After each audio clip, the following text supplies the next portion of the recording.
राजू एक सीधा साधा लड़का था जो हाल ही में शहर से अपने पैतृक गांव लौटा था। गांव में उसका पुराना घर वर्षों से बंद पड़ा था। चारों ओर झाड़ियां उग आई थी और दीवारों पर काई जम चुकी थी। गांव वालों ने उसे चेतावनी दी, उस घर में रात मत बिताना, वहां कुछ अजीब होता है। लेकिन राजू को इन बातों पर विश्वास नहीं था। वह हंसते हुए बोला, भूत भूत कुछ नहीं होते। उसने घर की सफाई करवाई और वहीं रहने लगा। पहली रात सब ठीक रहा, लेकिन दूसरी रात से अजीब घटनाएं शुरू हुईं। आधी रात को उसे किसी के रोने की आवाज आई। वह उठा, देखा घर में कोई नहीं था। खिड़की के पास जाकर देखा तो बाहर कोई परछाई थी, पर जैसे ही उसने दरवाजा खोला वहां कुछ नहीं था। तीसरी रात को उसे किसी ने नाम लेकर पुकारा, राजू। आवाज धीमी थी लेकिन एकदम साफ।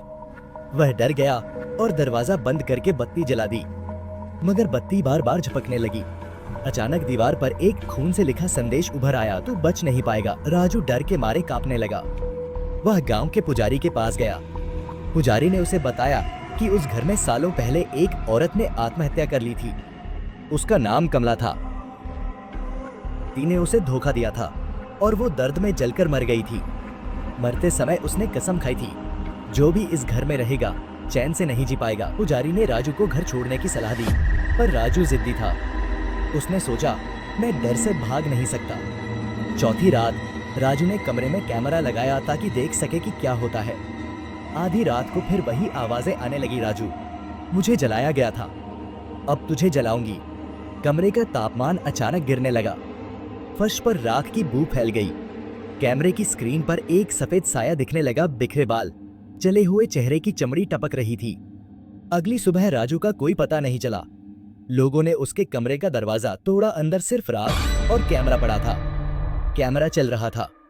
अंतिम फुटेज में राजू को कमरे के बीच में खड़े देखा गया और फिर एक पल में वह आग की लपटों में घिर गया।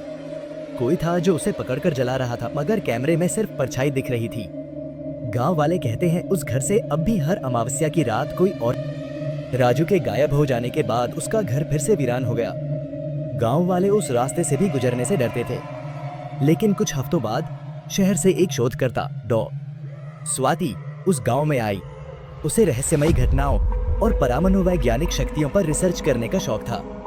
जब उसने राजू के गायब होने की बात सुनी तो उसकी रुचि और बढ़ गई। डॉ. स्वाति ने गांव के बुजुर्गों से बातचीत की। उन्होंने कमला की आत्मा की कहानी सुनाई, कैसे वह प्रेम में धोखा खाकर जल मरी थी। इसको नहीं पता थी कमला की आत्मा को मुक्त करने की एकमात्र चाबी था उसका अधूरा प्रेम पत्र, जो उसने मरने से पहले लिखा था, पर कभी उसके प्रेमी तक पहुंचा नहीं। स्वाति ने ठान लिया कि वह उस घर में जाकर सच्चाई सामने लाएगी। अमावस्या की रात वह अकेले उस घर में गई, अपने कैमरे, रिकॉर्डर और पूजा की कुछ वस्तुओं के साथ। जैसे ही घड़ी ने 12 बजाए, हवाओं में सिर भर गई। दीवारें खुद ब खुद थरथराने लगी और वही पुरानी आवाजें गूंजने लगी, स्वाति मत। अचानक स्वाति को एक कोना दिखा जहां से हल्की रोशनी निकल रही थी। उसने फर्श हटाया और वहां से एक पुराना डिब्बा मिला। उसमें वही अधूरा प्रेम पत्र था। कमला ने लिखा था, तुमने मुझे छोड़ा नहीं, तुम्हें माफ करती हूँ, लेकिन मेरी आत्मा तब तक भटकेगी जब तक ये सच सामने न आ जाए। स्वाति ने वह पत्र मंदिर में ले जाकर हवन में अर्पित किया।